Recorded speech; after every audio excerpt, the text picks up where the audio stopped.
యోబు గ్రంథము 8వ అధ్యాయము 5 నుండి 8 వరకు చెప్పుకుందాం.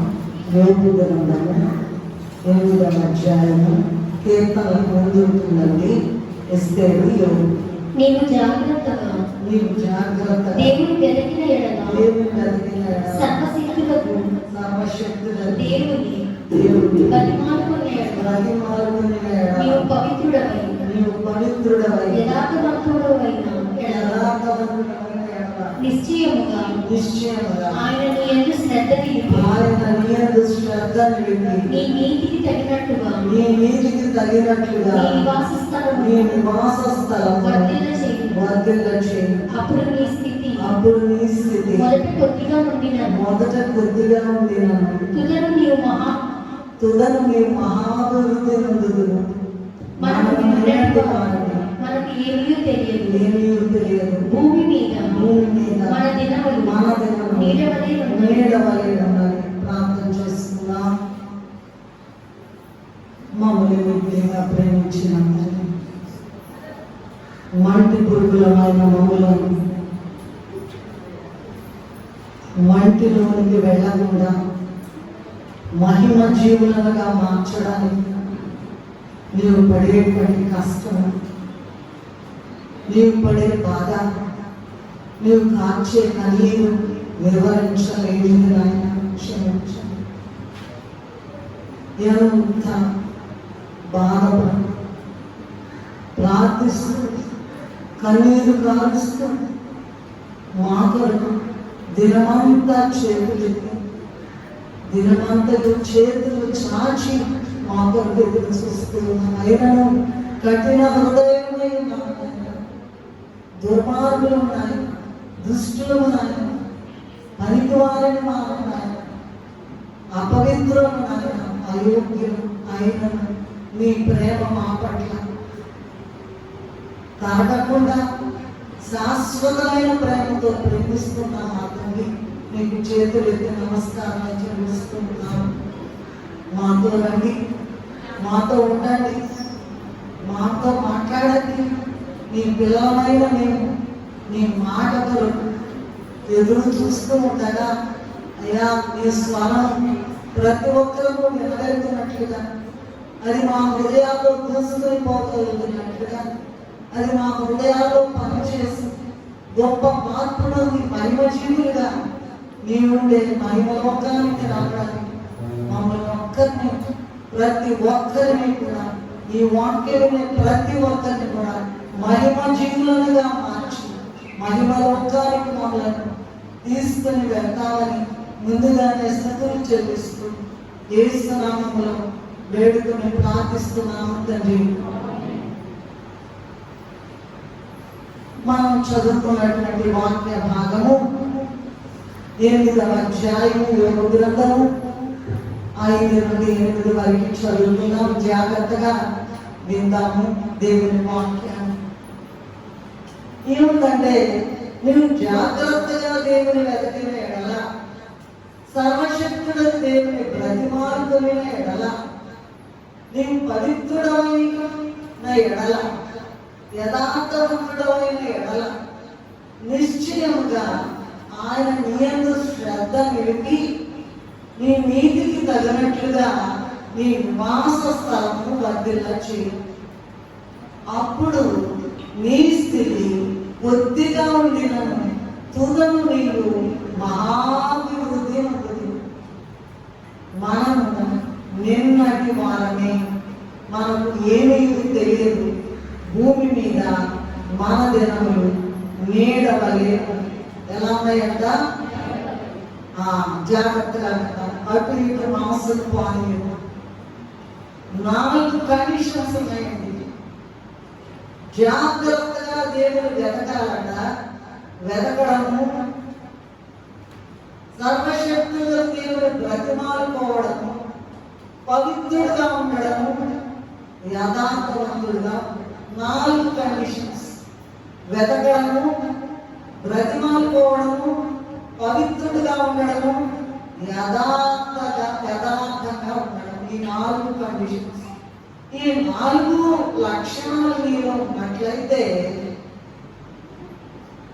నిశ్చయముగా డెఫినెట్లీ వెరీ వెరీ ఐసే ఉంటుంది బైబిల్.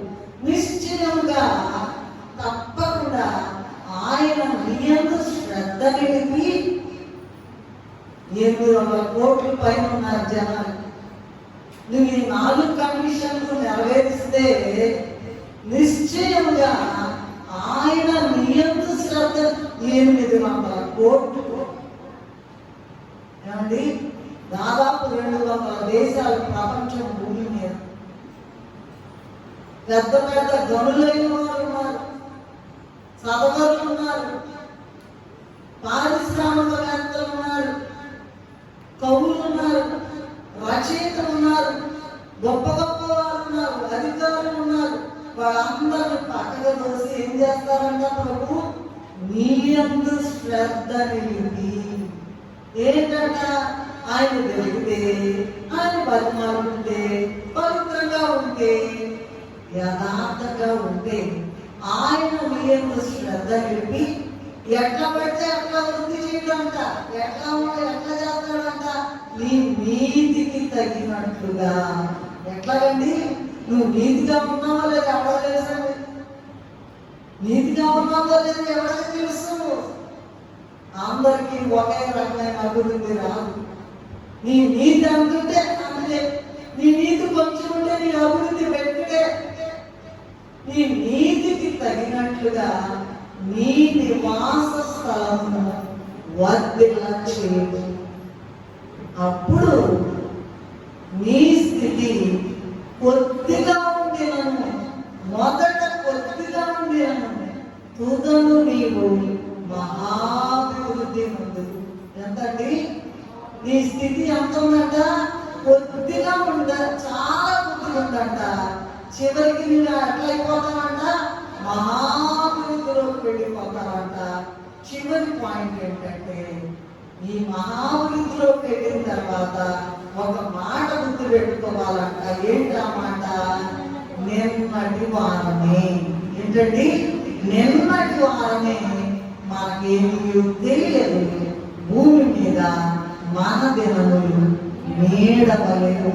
నీడ పద్దాక 24 గంటలు ఉంటుందమ్మా. ఎండ పోతే ఎండతో పాటు నీడ కూడా గతించిపోతుంది. నీడ గుర్తులు వెళ్ళిపోతుంది. దయచేసి వచ్చే వాళ్ళని ముందుకు రమ్మనండి. అక్కడక్కడే కూర్చోతున్నారు. కొద్దిగా దయచేసి చెప్పండి. ఎవరైనా సన్నిధిలో లేచి చెప్పండి, ముందుకు నడిపించండి వాళ్ళని. సరే, 4 మాటలు, 4 కండిషన్స్. ఒకటి, నంబర్ 1, నువ్వు జాగ్రత్తగా దేవుని వెతకడం. జాగ్రత్తగా దేవుని వెతకడం అంటే ఏంటమ్మా? జాగ్రత్తగా దేవుని వెతకడం అంటే ఏంటి? ఆ మాట చూడండి మా జాగ్రత్తగా. భూమి మీద మనుషులు చాలా వెతుకుతున్నారు. ఏ సబ్జెక్ట్ తీసుకోవాలి,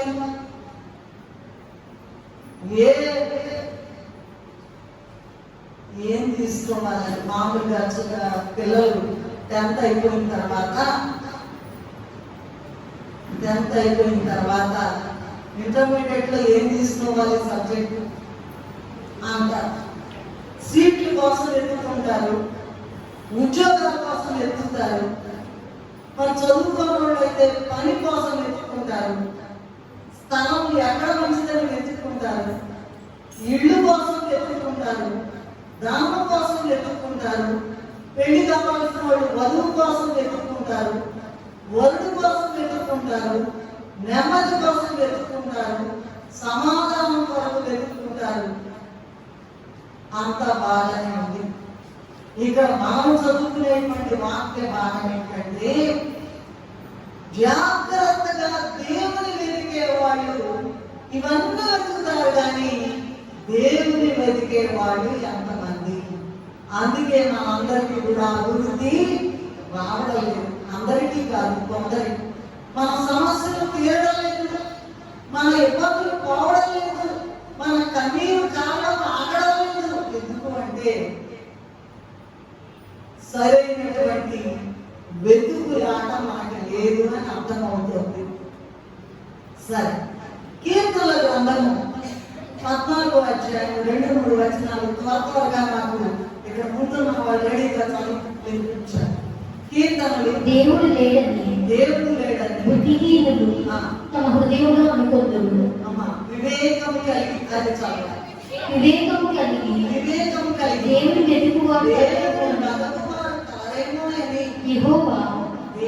యెహోవా ఆకాశము నుండి చూచి నరులను పరిశీలించు.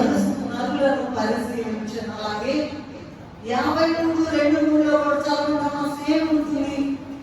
కీర్తనలు 52 వివేకము కలిగి దేవుని వెతుకువారు కలరేమో అని దేవుడు ఆకాశం నుండి చూచి నరులను పరిశీలించను. వారందరూ చెడిపోయి ఉన్నారు. సృష్టికర్తను మరచి, నిన్ను సృజించిన దేవుని మరచి, నిన్ను పుట్టించిన దేవుని మరచి, నీకు ఆహారం ఇస్తున్న దేవుని మరచి, భూమి మీద నీకు జీవమించి నడిపిస్తున్న దేవుని మరచి ఏం చేస్తున్నారంటండి?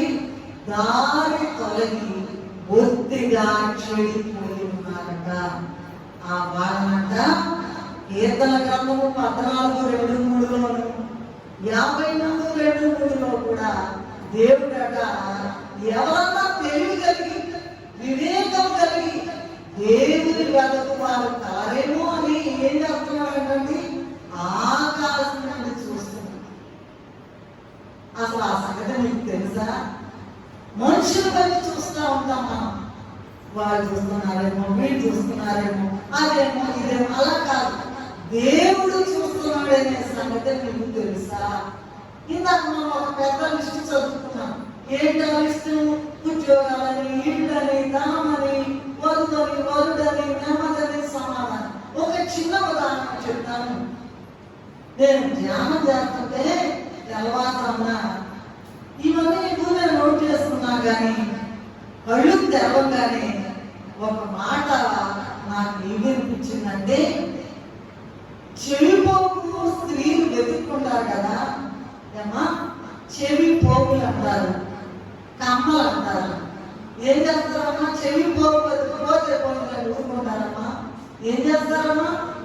ఏం చేస్తారు? పగలైతే చీపు తీసుకొని ఊడ్చి ఎక్కడ పోయిందో. రాత్రులు ఇంకా పెట్టేసి ఇంకా చూసి వెంట్రా అని ఏంటి అంత పాటి చేయడా దేవుడు అని అడగని చెప్తారు.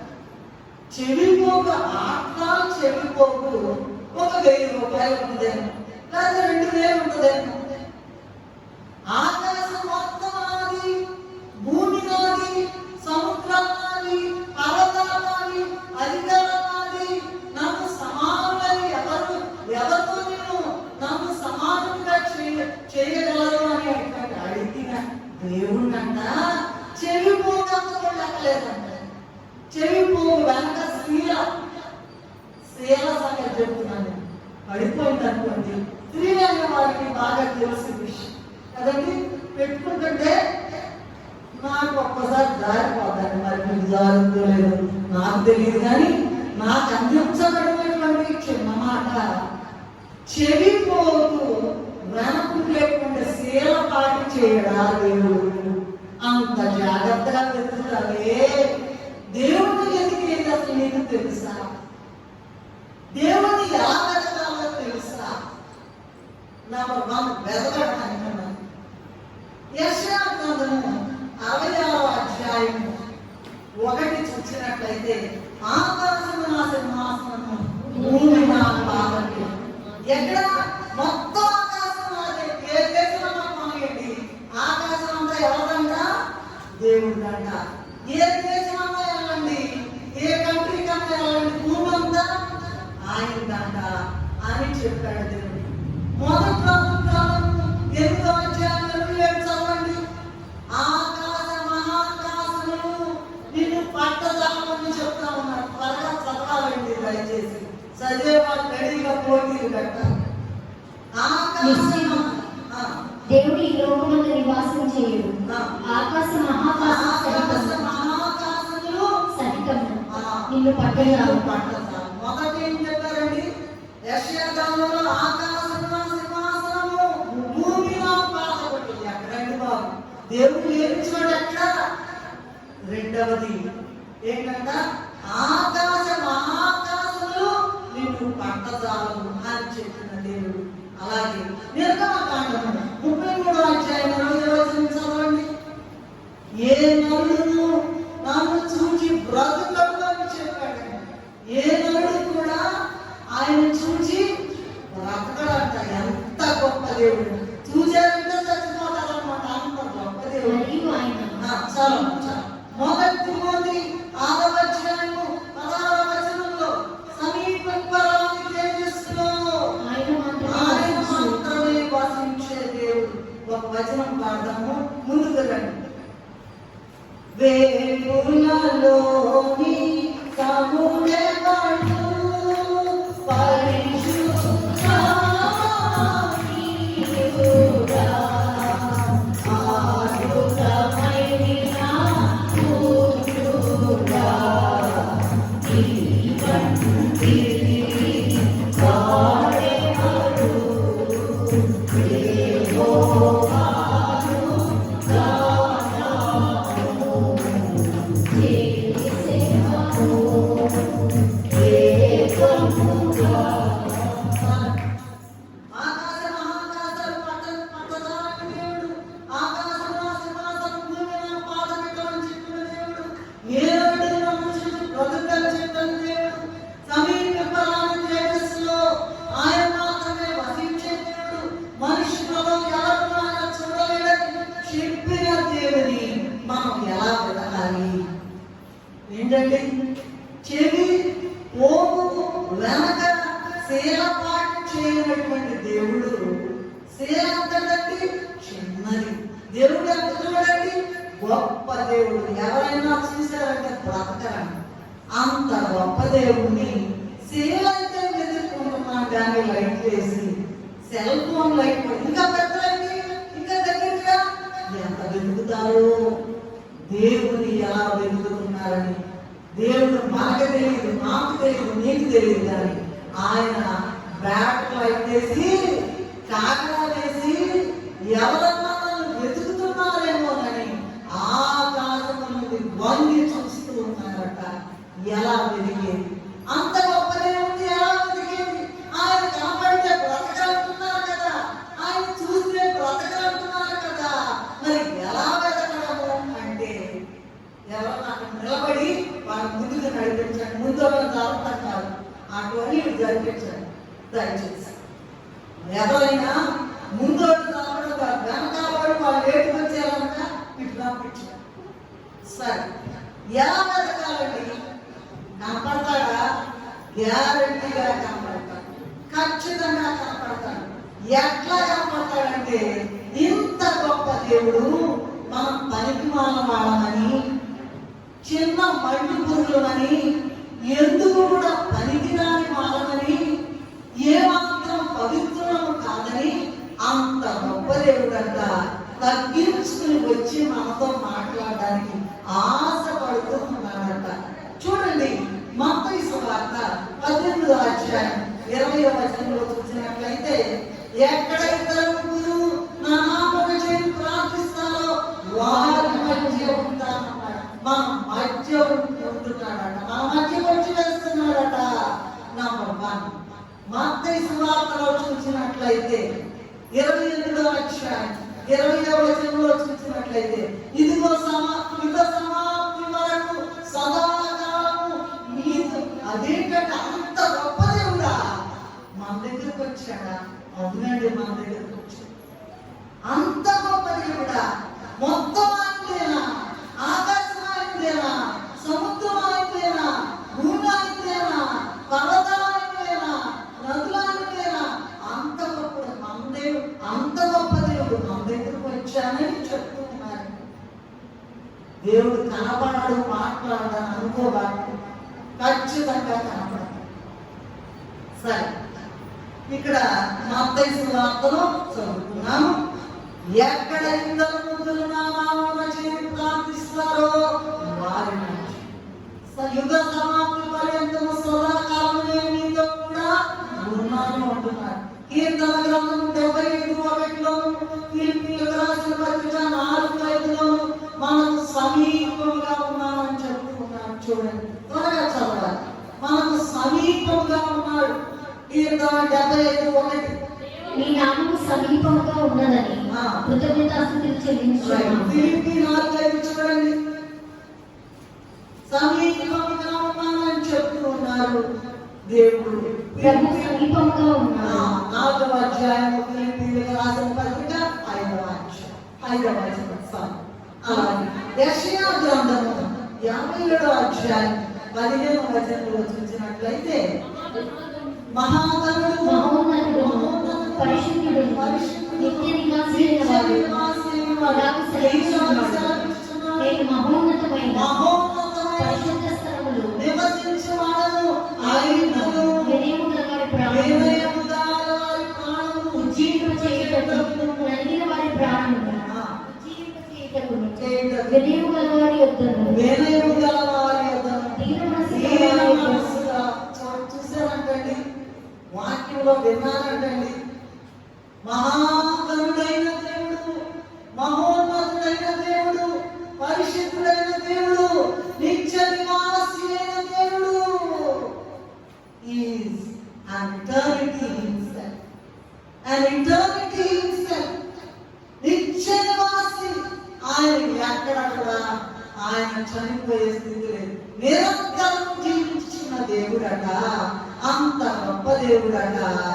ఏం చెప్తున్నాడంటే ఇక్కడ, వినయము గల వారి యొద్దను పగలబట్టుకోలేదు. వినయము గల వారి యొద్దను దీన మనస్సు గల వారి యొద్దను నేను నివసించుచున్నాను అని చెప్తూ ఉన్నాను. అలాగే 1 యోహాను 4:4 చూడండి దయచేసి. చిన్నపిల్లలారా మీరు దేవుని సంబంధులు. మీలో ఉన్నవాడు లోకంలో ఉన్నవాడి కంటే గొప్పవాడు కనుక మీలో ఉన్నవాడు మనలో ఉన్నాడట. ఏమా, ఎంత చూపులు చూడబాకండి, పక్క చూపులు చూడబాకండి, దేవుడి వైపు చూడండి. అంత గొప్ప దేవుడు ఎందుకు పనికిరాని మన కొరకు వచ్చి, ఎంత గొప్పవాడైనా పనికిరాని వారిని మన కొరకు వచ్చి ఎవరన్నా నన్ను వెతుకుతున్నారేమోనని చూస్తూ ఉన్నాడట. ఆ దేవుని చూచే కన్ను నీకుందా? ఆ వినయ మనస్సు నీకుందా? ఆ దీన మనస్సు నీకుందా? ఒకరు బట్టి మాట్లాడుతున్నాను. ఆయన మనతో మాట్లాడు, మనం ఆయనతో మాట్లాడవచ్చు. ఎందుకో తెలుసా? అంత గొప్ప దేవుడు. ఆకాశం ఆయనది, భూమి ఆయనది. పక్కా ఎందుకు చెప్తున్నానంటే, అంత గొప్ప దేవుడు అని మనకు అర్థం కావడానికి చెప్తాను. ఆకాశం ఆయనది, భూమి ఆయనది, సముద్రం ఆయనది, కొండలని గుడ్లని మొత్తం అధికారం ఆయనది. అంత గొప్ప దేవుడట. తన సర్వశక్తిని తగ్గించుకుని తన బిడ్డలైన మనతో మాట్లాడడానికి ఆయన వారికి కనపడి మాట్లాడు. ఈ విషయం నమ్ముతారా? నమ్మకపోతే చిక్కే. ప్రభు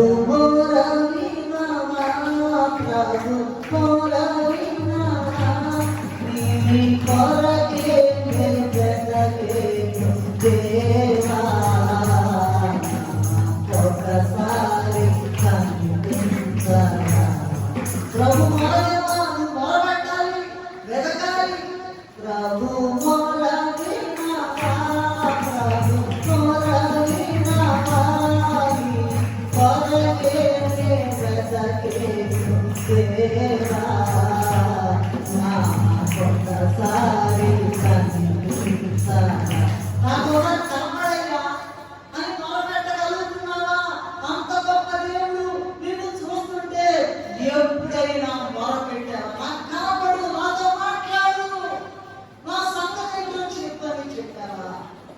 అదే వెతకడం, జాగ్రత్తగా వెతకడం.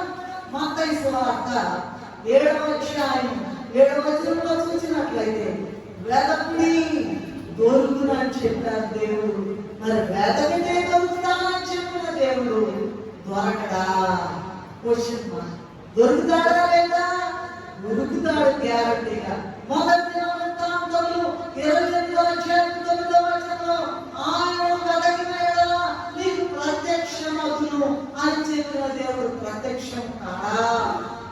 ద్వితీయోపదేశ కాండము 4వ అధ్యాయం 29వ వచనంలో నీ దేవుడైన యెహోవాను నీ పూర్ణ హృదయముతోను నీ పూర్ణ ఆత్మతోను వెతకినప్పుడు ఆయన నీకు ప్రత్యక్షమగును అని చెప్పిన దేవుడు నీతో మాట్లాడడానికి కనపడడా?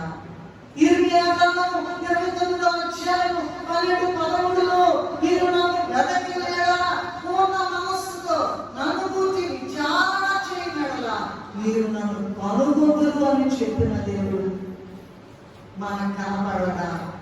గ్యారంటీగా. సామెతల గ్రంథం 8వ అధ్యాయం 17 నుంచి 19 వరకు చదువుతున్నట్లయితే నన్ను జాగ్రత్తగా వెతుకువారు నన్ను కనుగొందురు అని చెప్పారు. ఏమంటండి? జాగ్రత్తగా, అయినట్టు పోయినట్టు కాదండి. నాకు ఉద్యోగం అండి, నాకు కుదరదండి, ప్రార్థన చేయడం కుదరదు, నేను చదువుకుంటున్నా నాకు కుదరదు, నేను వేరే బిజినెస్ లో ఉన్నా నాకు కుదరదు అనుకున్నామంటే దేవుడు నీకు కనపడడు, మాట్లాడదు, నీ పని చేయడు. మరి దేవుడట జాగ్రత్తగా వెతికితే కనపడతాడు. అయితే ఇక్కడ ఒక పాయింట్ ఉన్నది. అనేక మంది దేవుడు కనపడడు, మాట్లాడాడు అనే స్టేట్మెంట్ ఉంచుకొని ఇక అక్కడ ఆగిపోయాడు. మాట్లాడు కనపడదు. ఏంటండి? దేవుడు కనపడడు, మాట్లాడడు అనే దగ్గర ఆగిపోయారు. నువ్వెలా ఉన్నావు? నువ్వు వెతుకుతున్నావా? ఏమో వెతుకుతున్నారా? దేవుడు కనపడి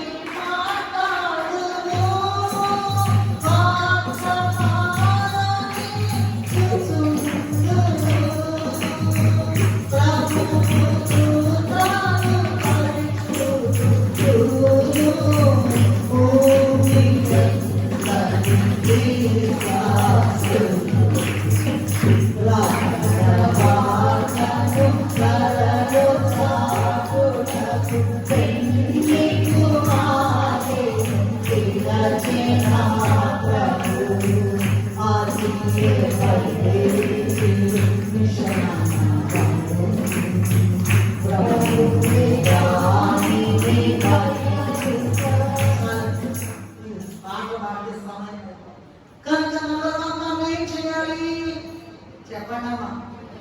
జాగ్రత్తగా దేవుని వెతకాలి. రెండవది ఏంటంటే సర్వశక్తుడైన దేవుని బతిమాలుకోవాలి.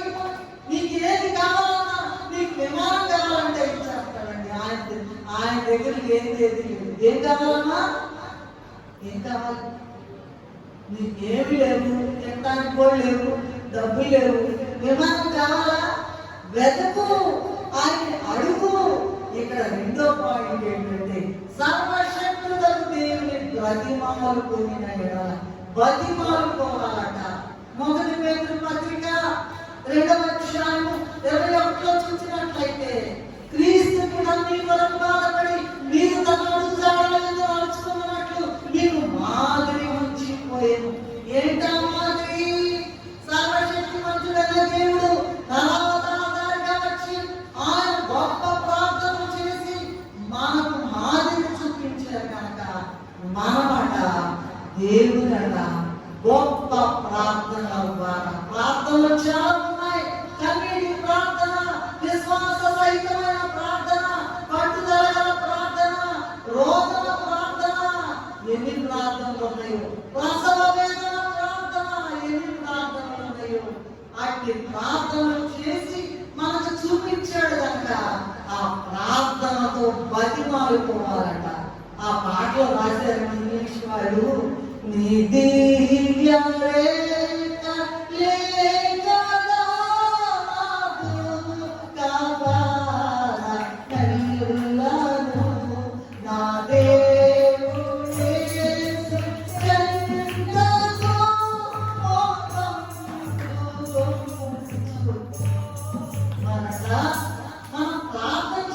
బతిమాలుకోవడం ప్రార్థన, బతిమాలుకోవడం ప్రారంభించగానే రెక్కల కట్టుదల కట్టుకుంటుందంట ప్రార్థన. ఏం చేస్తుందంట? రెక్కల కట్టుకుని డైరెక్ట్ గా ఎగిరిపోతాడు. ఎక్కడికి ఎగిరిపోద్ది? ధవళ సింహాసనం దగ్గరికి ఎగిరిపోద్ది. ఆ ప్రార్థన చేయడం నీకు తెలుసా? బతిమాలుకోవాలట. నంబర్ 1 చదువుకున్నాం కదా, 1 పేతురు 2 ఆయనే మనకి నేర్పించాడు.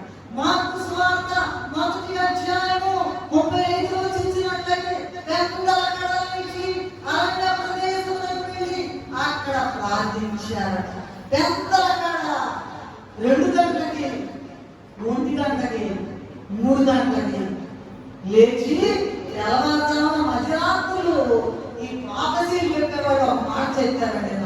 నాకు బాగానే నచ్చిందమ్మా. ఏం చెప్పారంటే, మధ్యరాత్రి చేసే ప్రార్థన గొప్ప శక్తి ఉంటుందట. ఇమ్మీడియట్ గా ప్రార్థన రెక్కలు కట్టుకుని రెక్కలు చేస్తుంటే ప్రార్థన చేస్తుంటే రెక్కలు చేసి ఏం చేస్తుందంట?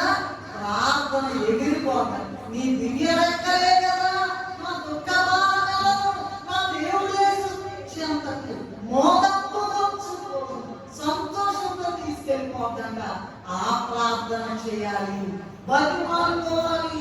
సర్వశక్తుడు దేవుడు బతిమాలుకుని మత్తయి సువార్త 14వ అధ్యాయం 23లో చూసినట్లయితే ఒంటరిగా ఏకాంతముగా ఆయన జనసమూహములను పంపివేసి ప్రార్థన చేయుటకు ఏకాంతముగా ఒంటరిగా ఏకాంతముగా కొండ ఎక్కిపోయి ఏకాంత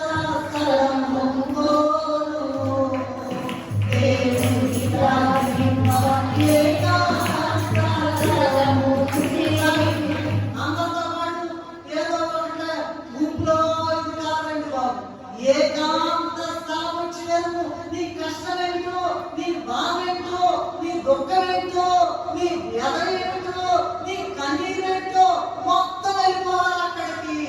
ఏకాంత ఆయనే చూపించాడు, ప్రభువే చేశారన్నమాట. మత్తయి సువార్త 14:23 చదువుకున్నా. లూకా సువార్త 6వ అధ్యాయం 12వ వచనంలో రాత్రంతా ప్రార్థించారని ఉన్నది. రాత్రంతా కూడా ప్రార్థన చేయడంలో గడిపారట. అసలు నువ్వు ఎప్పుడన్నా చేస్తున్నావా ప్రార్థన?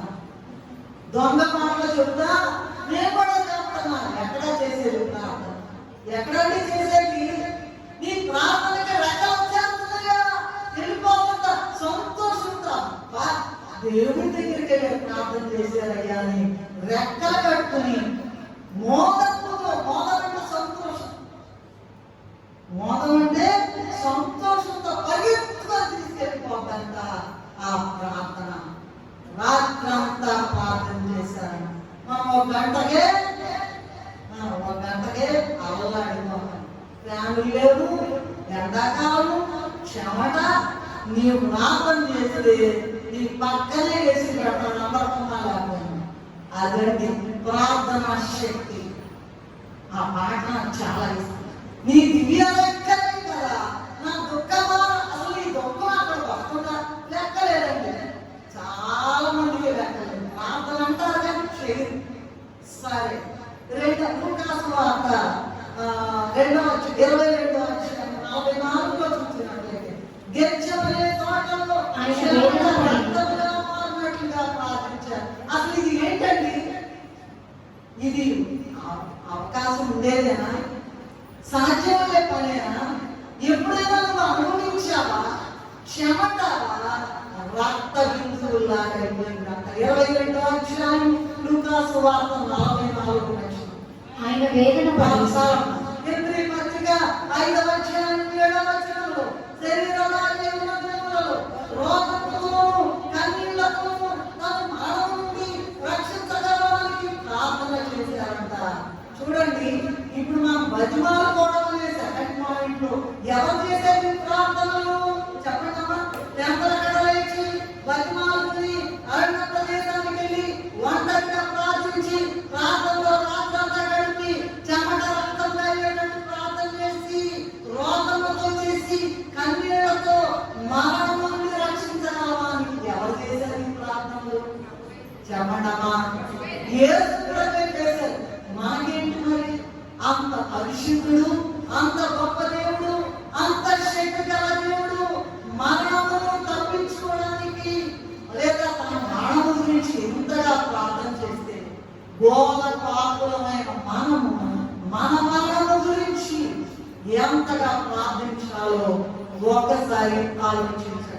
భూ సంబంధమైన కానీ పరలోక సంబంధమైన కానీ మన దేవుని అడిగే పొందే విధానం యేసు ప్రభు 2 ఉదాహరణలు చెప్పారు.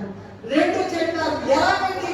జరగట్లేదండి, ఉద్యోగం రావట్లేదండి, ఇల్లు దొరకట్లేదండి, అతిథి దొరకట్లేదండి, ప్రమోషన్ రావట్లేదండి, పెళ్లి రావట్లేదండి, పిల్లలు పట్టలేదండి.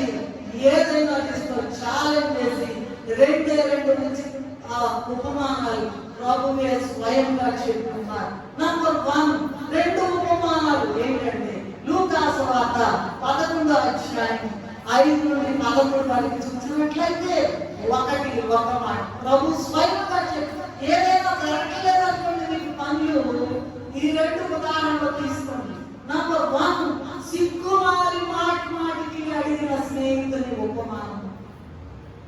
ఏంటమ్మా?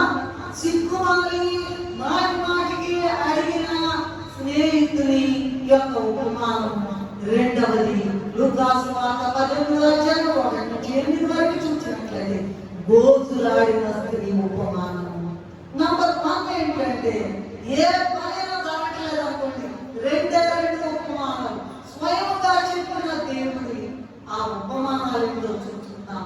ఇతర లూకా సువార్త 11వ అధ్యాయం 5-11 చూసినట్లయితే సిగ్గుమాలి మాటికి అడిగిన స్నేహితుడి యొక్క ఉపమానం. ఇద్దరు స్నేహితులు ఉన్నారంట. ఒక స్నేహితుడి ఇంటికంట ఒక బంధువు వచ్చాడంట అర్ధరాత్రి వేళ.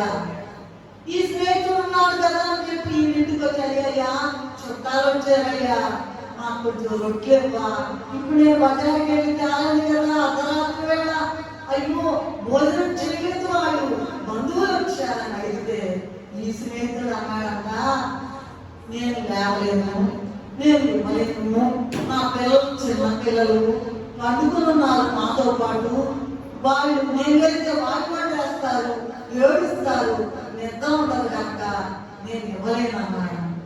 ఇవ్వని 100 సార్లు చెప్పినా సరే ఈ స్నేహితుడు అంట ఏం చేస్తున్నాడంట, ఏమా అయ్యా ఊరే ఎట్టగట్టే ఏమన్నా సిగ్గు లేదంట, ఏమన్నా నేను రొట్టెలు తీసుకెళ్ళాలనేటువంటి అదే విధముగా సిగ్గుమాలి మాటికి ఆడడం అంటే అదే 10 మార్లు.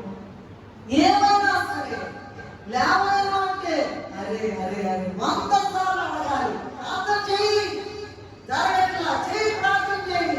ఏంటి ప్రభువా సిగ్గుమాలి ఎవరో నేను కుదరదు, నేను చేయలేను, నేను లేవలేను. ఆయన కూడా సిగ్గుమాలి మాటికి అడిగిన స్నేహితుడి ఉపమానం. 2వది ఏంటంటే గోజులాడిన స్త్రీ ఉపమానం. లూకా సువార్త 18వ అధ్యాయం 1 నుంచి 8. ఇది 2లో కూడా ఇక్కడ ఒక కఠినుడైన న్యాయాధిపతి ఉన్నాడట. ఆమంట న్యాయం చేసమని అవుతుందంట, లెక్కలేదంటే. ఎందుకంటే అతను కఠినుడైన న్యాయాధిపతి రోజు వెళ్తుంటాడు. వెళ్ళిపో అని అందరూ తాగుతున్నా మళ్ళీ వచ్చి కూర్చుంటుందంట. వెళ్ళిపోమ్మా, ఎన్నిసార్లు చెప్పాలి, నువ్వు వద్దని చెప్పాను కదా, వద్దని చెప్పాను, వెళ్ళిపో మళ్ళీ వచ్చా. గోజులాడిన స్త్రీ ఉపమానం.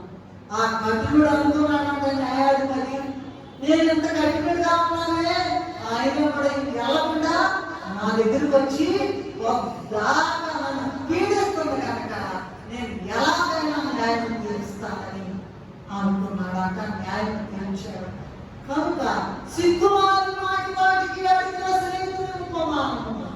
ప్రభువే స్వయం అడగండి, ఇట్లా అడగండి నన్ను, ఇది అమలైందయ్యా, ఇది జరగలేదయ్యా, ఏమైనా సిగ్గు లేదు నాకు, అయ్యా నిన్ను అడుగుతా, నువ్వు ఇచ్చేదాకా అడుగుతా, నువ్వు ఇచ్చేదాకా నీ పాదాలు వదిలిపెడతానని అడగాలట. అదే 10 మార్గం. కఠినుడైన న్యాయాధిపతి అక్కడ ఆ న్యాయం తీర్చి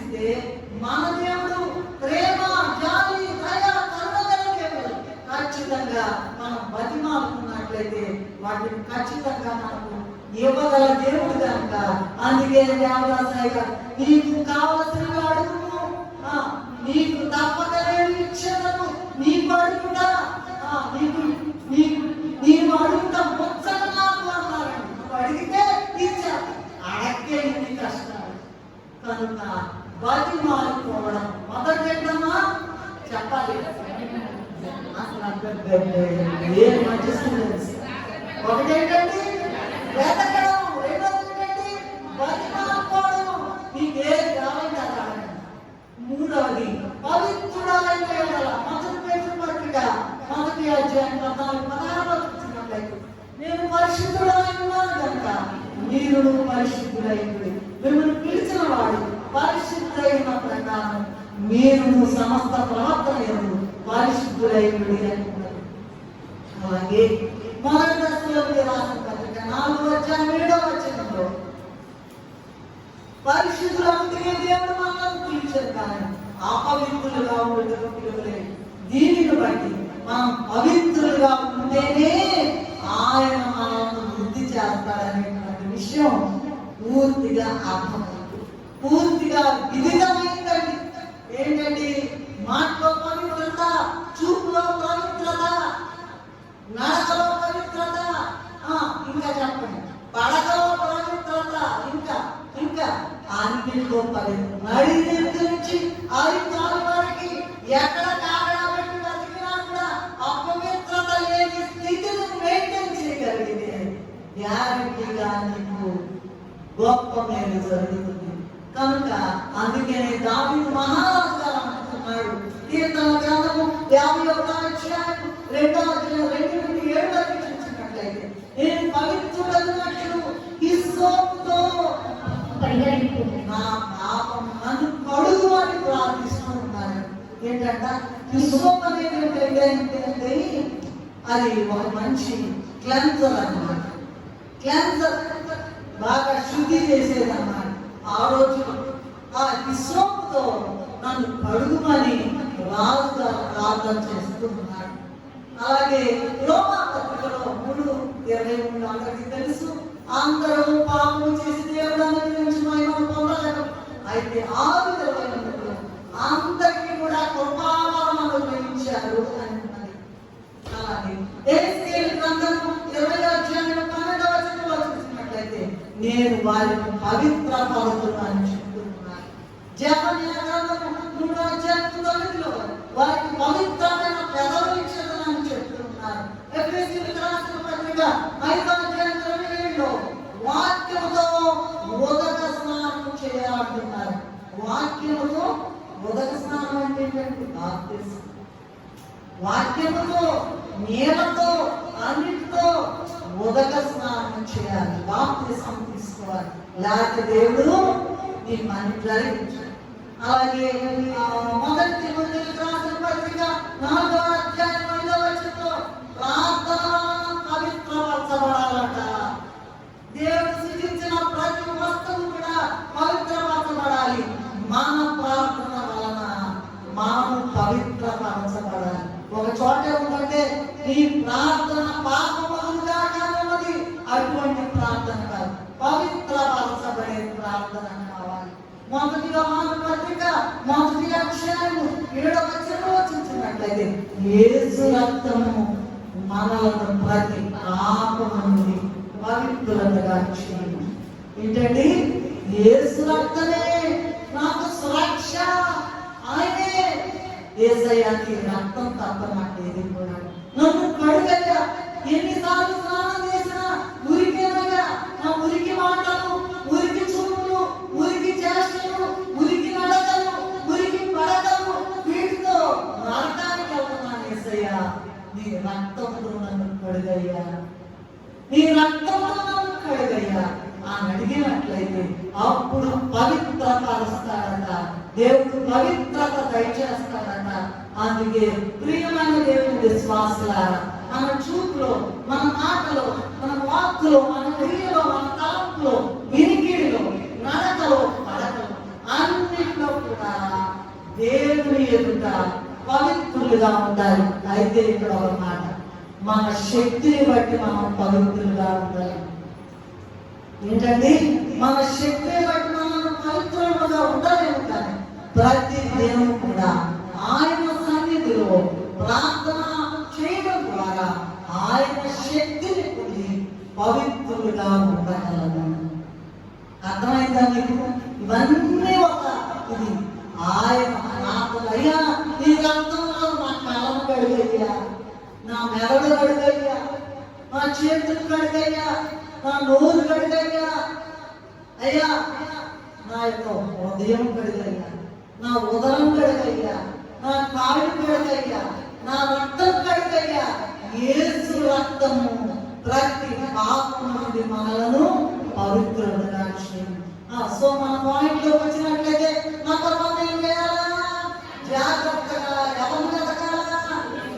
మా ఫ్రెండ్ దేవుని వెతకాలా. నంబర్ 2, దేవుని బతిమాలుకోవాలి. నీకేది కావాల్సిన బతిమాలుకోవాలి, కాళ్ళు పట్టుకోవాలి.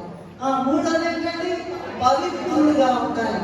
4వది ఏంటంటే నీవు యథార్థవంతుడు అయిన ప్రసంగి గ్రంథం 7:29 ఏముందంటే దేవుడు నరులను యథార్థవంతులుగా పుట్టించను కానీ వారు వివిధమైన తంత్రములను కల్పించారు. అందరూ యథార్థంగా పుట్టించాడంట, వివిధమైన తంత్రములు కల్పించుకున్నారంట. అంటే సృష్టికర్తలో ఏ అన్యాయం లేదండి. ఏంటండి, సృష్టికర్తలో మనము సృజించిన సృష్టికర్తలో ఏ అన్యాయం లేదు. కానీ మానవులే వాళ్ళు ఒక మాలిన్యాన్ని అంటించుకుని మొత్తం కూడా ఏం చేస్తున్నారమ్మా? తంత్రములను కల్పించుకుని ఉన్నారు. ఏంటి ఆ తంత్రాలు? కులాలు అడ్డపడిపోవడం, మతాలు, ప్రాంతాలు, భాషలు, జాతులు, బలవంతులు, బలహీనులు, ధనికులు, పేదలు అనేటువంటి తంత్రాలు కల్పించుకుని నువ్వు అక్కడ ఉండు, నేను ఎక్కడ ఉంటా, నువ్వు అక్కడ ఉండు, నేను ఎక్కడ ఉంటా.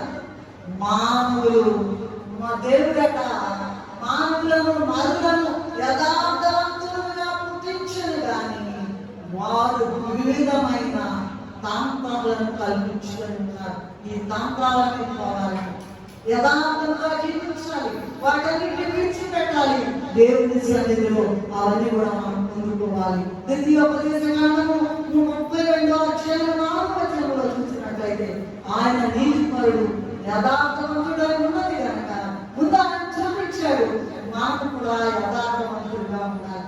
ద్వితీయోపదేశకాండము 18:11 ఉన్నట్లయితే నీవు నీ దేవుడైన యెహోవా యొక్క యథార్థపరుడు అయి ఉండవలెను అంటున్నది.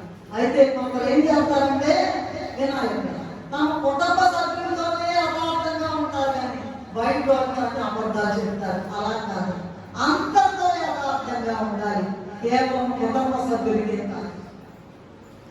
2 సమూయేలు 22:33 చదివినట్లయితే ఆయన తన మార్గమునందు యథార్థవంతులను నడిపించిన అనే మాట రాయబడింది. అలాగే 2 సమూయేలు 22:26 చూసినట్లయితే దయ గలవారికి ఆయన దయ చూపించును, యథార్థవంతుల ఎడల ఆయన యథార్థంగా ఉంటున్నాను. సామెతల గ్రంథం 11:20 చూసినట్లయితే యథార్థంగా ప్రవర్తించున్నారు ఆయన ఇష్టలు, అట్టి వారికి దేవుడు అనేక దీవెనలు ఇస్తారు అనే మాట రాయబడింది. అలాగే మనందరికీ తెలుసు, క్రిస్మస్ కాలంలో 2వ అధ్యాయంలో 14 ప్రభు పుట్టినప్పుడు దేవదూతలైనటువంటి వారు కాపర్లు కనపడి ఏం చెప్తారమ్మా?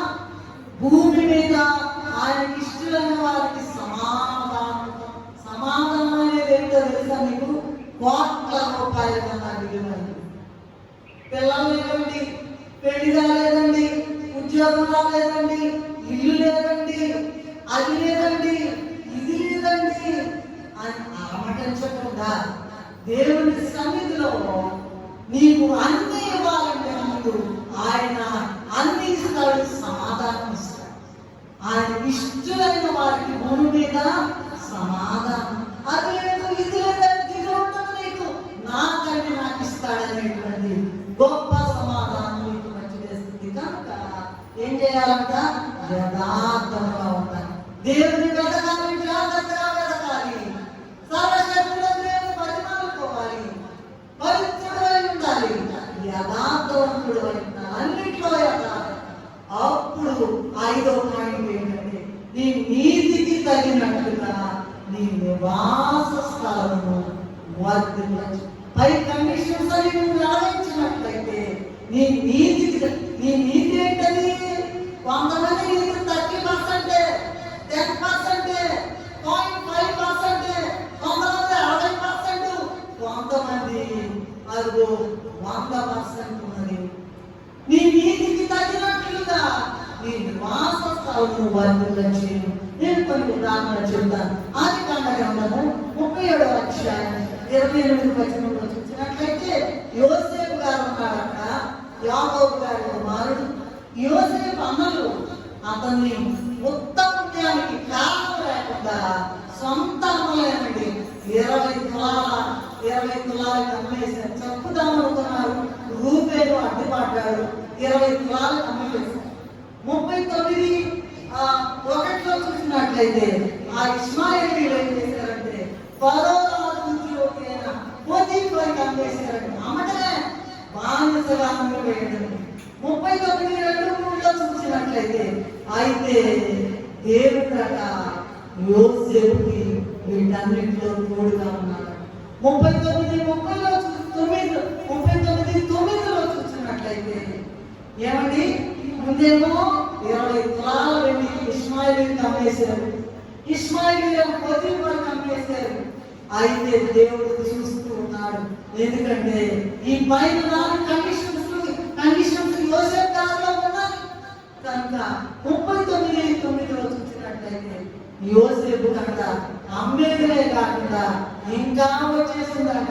పోతీఫరు భార్య వలన యోసేపు గారికి గొప్ప పరీక్ష వచ్చేసింది. కానీ తన నీతిని కాపాడుకున్నాడు. ఆయన ఏం చెప్పాడంటే, కాబట్టి నేను ఎట్లు ఇంత ఘోరమైన దుష్కార్యం చేసి దేవునికి విరోధంగా పాపం మరి నేను పట్టుకుంటానని నా యజమానుడి యొక్క భార్యతో అనేది అదంతా కూడా నేను వివరించడానికి సమయం లేదు. ఆదికాండము 39:20 చూసినట్లయితే యోసేపు తన నీతిని కాపాడుతున్నాడండి. ఎన్ని స్టెప్స్ ఒకటి కమ్మడం, రెండో వాడ కమ్మడం, మూడో వాడ కమ్మడం, అది రావన్నట్టుగా 39:20 ఆదికాండంలో యోసేపు తన నీతిని కాపాడుతున్నట్టు ప్రతిఫలంగా శరసాలలో వేసేసారు. ఏం చేశారంటండి? అయితే దేవుడు యోసేపు తోడుగా ఉన్నాడు. కీర్తన గ్రంథము 34వ అధ్యాయము 19వ వచనంలో చూసినట్లయితే నీతిమంతునికి కలుగు ఆపదలు అనేకములు, అయితే వాటన్నిటిలో నుంచి యెహోవా వారిని రక్షించును, వాని ఎముకలో ఒకటి అనేది విరిగిపోదు అన్నమాట యోసేపు విషయంలో నెరవేరింది. ప్రియమైన దేవుని విశ్వాసులారా, దేవుడు మనకి స్వేచ్ఛ స్వాతంత్రాలు ఇచ్చాడు. నీ ఇష్టానికి ఆయన అడ్డురాడు. నీవు నరకానికి పోతావు, పరలోకానికి వెళ్తావు, నీ ఇష్టమిక. అయితే నువ్వు నీతిగా ఉన్నట్లయితే దేవుడు నీకు తోడైంది నీ నీతికి తగినట్లుగా నీ నివాస స్థలము వర్ధిల్లచేస్తాడు. నెక్స్ట్ పాయింట్, ఇప్పుడు 5 పాయింట్లు అయిపోయి 6వది అంటే అప్పుడు నీ స్థితి కొద్దిగా ఉండినను నీవు మాబుద్ధి నొందుదువు. వచ్చానండి, అసలు ఏమి లేదండి, ₹1 లేదండి, ఇప్పుడు ఏంటండి వాటగా పడగలేదండి నువ్వు. అప్పుడు నీ స్థితి మొదట కొద్దిగా ఉండినను నీవు మాబుద్ధి నొందుదువు. ఇక్కడ కొన్ని పాయింట్లు చెప్తాను చూడండి. యోసేపు యొక్క అన్నదమ్ములు వాళ్ళ అమ్మ పట్టుకెళ్ళాడండి. ఆహార పదార్థాలు తీసుకెళ్తే మంచి పదార్థాలు తింటూ ఆదికాండం 37:24 చూసినట్లయితే ఆయన గుంటలో పడేస్తారు. ఊరికే గుంటలో వేయలేదండి. కీర్తన గ్రంథం 105వ అధ్యాయం 18-19 వచనాలు చూసినట్లయితే వారు సంఖ్యల చేత అతని కాళ్ళు నొప్పించి ఇరుము అతని ప్రాణం బాధించాను. ఏంటంటే బొండ వేసి ఇరుము మధ్య కాళ్ళు వేసి ఒత్తుతున్నారటండి. ఎంత భయంకరం. అయితే ఇంత సమయం వచ్చిందంటే ఆ దేవుడు చెప్పిన మాట అతనికి చెప్పిన సంగతి నెరవేరలేదు. నేను అతని యెహోవా వార్త అతన్ని పరిశోధించు. మామూలుగా కాదు, ఇనప దాంట్లో వేస్తారంట. గుంట్ల వ్యక్తులు కాకుండా సంఖ్యల చేత మరి అతని కాళ్ళు నొప్పించారట. ఇరుగు అతని ప్రాణాన్ని బాధించుట. అయితే అతడితో ప్రభు చెప్పిన ఏంటండి, మీ తల్లి తండ్రి వచ్చి నమస్కారం చేస్తారు, మీ 11 మంది వచ్చిన ఆ మాట చెప్పాడంట. ఆ మాట నెరవేరే వరకు కూడా యెహోవా వాక్కు యోసేపుని పరిశోధించుచుండెను అని ఉన్నది. మరి ఆ యోసేపు స్థితి మొదట చాలా కొద్దిగా ఉండాలి. కొద్దిగా పోయలేదు. ఒక మాట చెప్పాలంటే సరిపోతాను అనుకున్నాను. ఇక లాభం లేదు. ఆ తండ్రి వాళ్ళు తీసుకెళ్ళి ఆ తండ్రి వీళ్ళు తీసుకెళ్ళి అక్కడ పెట్టారు, చేసాల్లో పెట్టారు, ఇనుపు దాంట్లో పెట్టారు. ఆయన కూడా ఇక అయిపోయింది, నా పని అయిపోయింది అనుకున్నాడు. కానీ ఇక్కడ అసలు మాట, ఒక మెయిన్ పాయింట్ ఇక్కడ మనం అందరం చేసుకోవాల్సిన పాయింట్ ఏంటంటే, ఇదిగో చూడండి 37 18లో ఆ వారి అమ్మలు అతను చంపుటకు దురాలోచన చేస్తారు. ఆది కాండం 39 20లో చెరసాలలో వేస్తారు. యోసేపు యొక్క స్థితి ఎంత కొద్దిగా ఉన్నదో చూడండి. అసలు పాయింట్ ఏంటంటే, అప్పుడు వచ్చాడండి దేవుడు లైన్లోకి. ఆది కాండము 18వ అధ్యాయము 14వ వచనంలో యెహోవాకు అసాధ్యమైనది ఉన్నదా? ఛాలెంజ్ మాట. రండి, ఏదైనా అడగండి. ఏదన్నా యెహోవాకు అసాధ్యమైనది ఏదైనా ఉన్నదా? ఇర్మియా గ్రంథం 32వ అధ్యాయం 27లో నేను సర్వ శరీరులకు దేవుడను, నాకు అసాధ్యమైనది ఏదైనా ఉండునా? అది 2 మాటలు చెప్పేసాడంటే రండి, ఛాలెంజ్. ఎవరైనా రండి, ఏ మాట్లాడాలన్నా ఏ మాట్లాడాలన్నా ఏది కావాలన్నా రండి. ఆది కాండము 41వ అధ్యాయం ఇన్ని శ్రమలు తీరిన తర్వాత 41వ అధ్యాయం 40 నుండి 44 వరకు చూసినట్లయితే ఐగుప్తు డైరెక్ట్ సింహాసనానికి వెళ్ళిపోయాడు. నీవు కూడా అదిగో చూసినట్లయితే ఆయన ఒక యూదుడు, ఒక విదేశీయుడు, ఈ దేశంలో కాదు, ఆ సిటిజన్ కాదు, అందరి చేత ద్వేషించబడిన వాడు. నీవు కూడా ఈ వాక్య భాగంలో ఉన్నదంతా జాగ్రత్తగా వింటే, దేవుని పరిమాణం ఉంటే, పవిత్రుడుగా ఉంటే, యథార్థవంతుడుగా ఉంటే, నీ నీతికి తగినట్లుగా నీ నివాస స్థలమును వర్ధన చేయి. అప్పుడు నీ స్థితి మొదటి కొద్దిగా ఉండేను, తుదను నీవు మహావృద్ధులు. అప్పుడు ఆ మాట ఏం చెప్తారంటే, ప్రకటన గ్రంథము 3వ అధ్యాయం 21లో నేను జయించి నా తండ్రితో కూడా ఆయన సింహాసనంలో కూర్చున్న ప్రకారం జయించి వారిని నాతో కూడా నా సింహాసనంలో కూర్చుండనిచ్చేదను. ఇటు భూమి మీద సంపాదించాడు సింహాసనాన్ని, అటు పరలోకంలో కూడా సింహాసనాన్ని.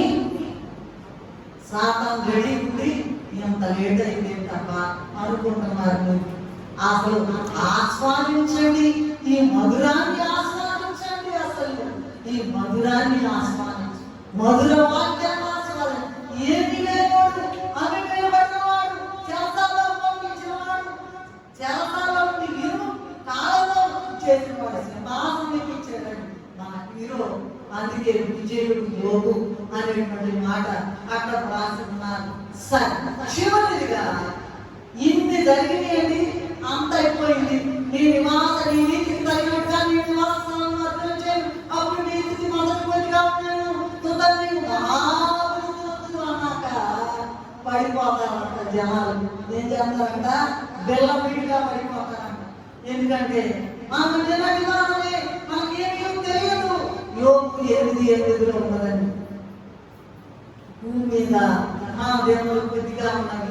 దేవుని యొక్క ఆశీర్వాదం పొంది మహాభూతిలోకి వెళ్ళి అక్కడి నుండి ఒక్కసారిగా తల క్రిందులుగా పడిపోకుండా దేవుడు ఈ దినము ఈ వాక్యాన్ని మనకి ఇచ్చాడు.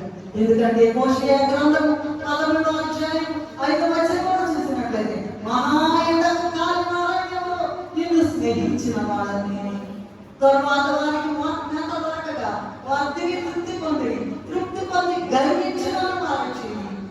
అయితే ఎన్నోసార్లు నీకెన్ని కష్టాలు వచ్చినా ఒకసారి చనిపోతాను అనుకున్నావు కానీ దేవుడు నిన్ను చనిపోనిలేదు. నేను ఇంకా ఇంకా ఇంకా ఆయన ప్రేమిస్తూనే ఉన్నారు. మేత దొరకగా వారు తిన్నారు తృప్తి పొందారు, గర్వించినారు. యోసేపట సింహాసనం మీద నుండి గర్వించలేదట, దేవుని లక్షణాలు కాపాడుతున్నాడు, అందరి యొక్క అక్రమాలని క్షమించాడు, వారిలో ఒకరిగా దేవుని ప్రేమ చూపించాడండి. అందుకే అది గంటలు 45 వచ్చాడు. అతడట ఇంత చంపాలనుకున్న సహోదరులు అందరూ కూడా ముద్దు పెట్టుకున్నాడట, వారి మీద పడి ఏడ్చాడట. తరువాత అతని సహోదరులు అతనితో మాట్లాడారట. ఆ వారితో వారి జన్మ గ్రామంలో 11 మంది, యాకోబు కుమారులు 11 మంది, 12 మంది అయితే నేను 11వ ఆయన. సింహాసనం ఎక్కి జన్మ గ్రామంలో వాళ్ళతో పాటు కూర్చుని ఏడ్చి ఎత్తు పెట్టుకుని మొత్తం కూడా ఆహారం ఇచ్చాడంట. తప్పు మీది కాదయ్యా, ఏం పర్వాలా, మనకి దేవుడు సహాయం చేయడానికి మీరు ఆలోచించారని వాళ్ళ తప్పును కూడా పరిగణించలేదు. ప్రియమైన దేవుని విశ్వాసులారా, ముగించుకుందాం. ఈనాడు అనేక మంది లోకంలో దేవుని ఆశీర్వాదం పొంది మహాభివృద్ధిలోనికి వచ్చి గర్వించి మనం నిన్నటి వారిని ఇదంతా దేవుని దయను గుర్తించలేక దేవుని యొక్క దేవుని కంప్లీట్ గా మార్చి పడిపోయిన వారిని అనేక మంది చూడటం. మనం అలా ఉండకుండా యోసేపు ప్రభు లక్షణాలు కలిగి లూకా సువార్త 23:34 ఉన్నట్టుగా వీరిని క్షమించాడు. వీరేం చేస్తున్నారో వీరిని క్షమించమని చెప్పాడు. మనందరం కూడా అట్లా చేసి సింహాసనంలో ఉండిపోకుండా ఉండాలని దేవుడు అట్టి భాగ్యం మనకి ఇవ్వాలని ఈ వాక్యం మనకు ఇచ్చాడు. అట్టి కృప తండ్రి మనకు అందరికీ ఆనుగ్రహించిన ప్రేమ కలిగిన తండ్రి, దయగల దేవ, నీ ప్రేమను నేను వివరించి అయ్యా, భూమి చాలదు, భూమిలో ఉన్న పేపర్లు చాలదు, సముద్రంలో ఇంకు చేస్తే ఆ ఇంకు నీళ్లు చాలదు. ఎందుకంటే ఇంత వెతకాలంట, బతిమాలలో పవిత్రంగా ఉండాలంట. నాయన తండ్రి, ఆత్మలుగా ఉన్నాను, నీ నీతికి తగినట్లుగా నేను ఆశిస్తాను. తొదన నీ స్థితి, మొదట నీ స్థితి చాలా కొద్దిగా ఉంటుంది, మహాభివృద్ధి ఉంటుంది. అయితే మహాభివృద్ధిలోకి వచ్చింది పడిపోకుండా నీ వైపు చూచి నీ కాళ్ళు నీ మహిమ మేఘమే ధన్యత మాకు కలిగి ఇంటి గొప్ప మర్మములు మాకు మాట్లాడినందుకు మాకు ఇచ్చినందుకు నీకు స్థుతులు చెల్లించుకుంటూ యేసు నామములో వేడుకుంటున్నాము తండ్రి. Hello friends, welcome to our channel. I am glad that you came across our channel. మా వీడియోస్ మీకు నచ్చుతున్నట్లయితే లైక్ చేయండి, కామెంట్ చేయండి, షేర్ చేయండి, సబ్స్క్రైబ్ చేసి బెల్ ఐకాన్ని ట్యాప్ చేయండి. Thanks for watching. మర్నాథ్.